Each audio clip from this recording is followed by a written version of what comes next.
Hello, welcome back to Bad Moon Cafe. I'm Jasmine, and today we're talking about Planechase, the returning, not mechanic, the returning extra deck that you play alongside your regular decks to enhance and randomize and chaotify? That can be a word. The game. It's really good fun. They haven't done this for like over a decade, and I'm super excited. I've gone for Tinker Time as my deck. We're gonna go to an overhead view. I'm going to crack it open. We're not going to do a full opening because the card list has been online for ages, but I want to see how they've packed in those oversized cards on my planar die. And then we'll do a quick run through on how to play Planechase with your games. Let's see. So here's my commander deck. I've gone for Gimbal because I'm going to downgrade him very soon. I'm quite excited. We'll probably do a video on that on the channel, subscribe and all of that. Now, how do I get into this thing?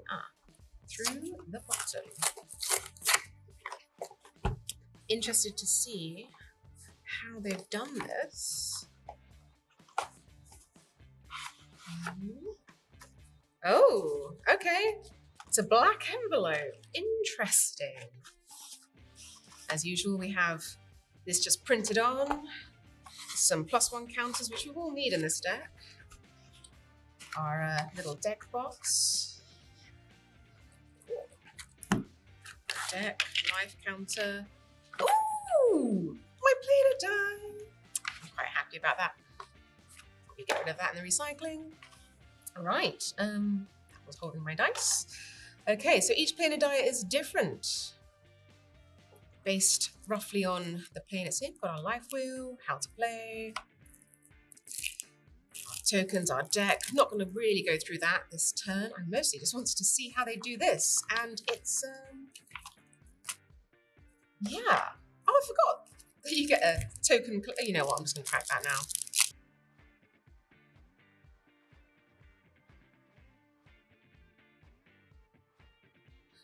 Oh. Ooh. Oh, not sad about Chief of Compliance. And an advert. Okay.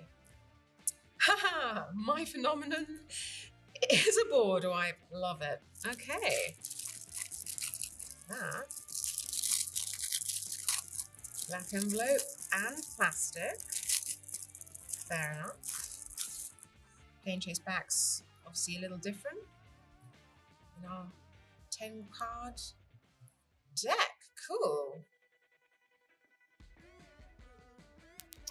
Okay, so when you're playing Planechase, each person brings along their 10-card Planechase deck. In this instance, we are clearly playing a 4-player game of Commander. Your 10-card deck can have no duplicates and no more than 2 phenomenon cards. We'll get to those in a minute. So, whoever's going first, they flip over their Planechase card, and that is the plane you are starting on. This first ability here is just there all the time, affecting the board. In this case, if a source would deal damage to a permanent or player, it deals double damage instead. Yay! Damage! Right. You may not like this plane. You may want to try and move to a new plane. And by doing that, you'll need to roll your planar dice. Now, it's a 6-sided dice. 4 of the sides are blank. If you roll a blank, nothing happens. If you roll chaos, chaos ensues, and you have to do whatever it says down there. Could be good, could be bad. It's chaotic. You don't know. Well, you do. You can see it. But, you know, depends on the card. If you roll the Planeswalker symbol, you get to move plane. Now, this roll you do during the main phase of your turn. If you move planes, you pop that to the bottom of there and flip over your own one.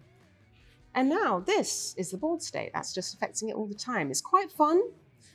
You can roll as many times as you like, because you might go move on to a plane that's even worse than the one you're on before, or just benefit someone else in a way that you don't like. Now, the first roll on your turn is free, but more often than not, it's going to be a blank. So you can pay mana to roll again. For second roll you do is going to cost you 1.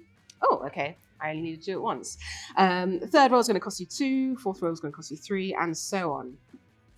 And you keep moving around different planes, adding just an extra element to your game. There's also phenomenons. Here's our phenomenon. It's a board wipe. Kill everything. Great. Now, phenomenon you do immediately and then move to a new plane. It's quite good fun.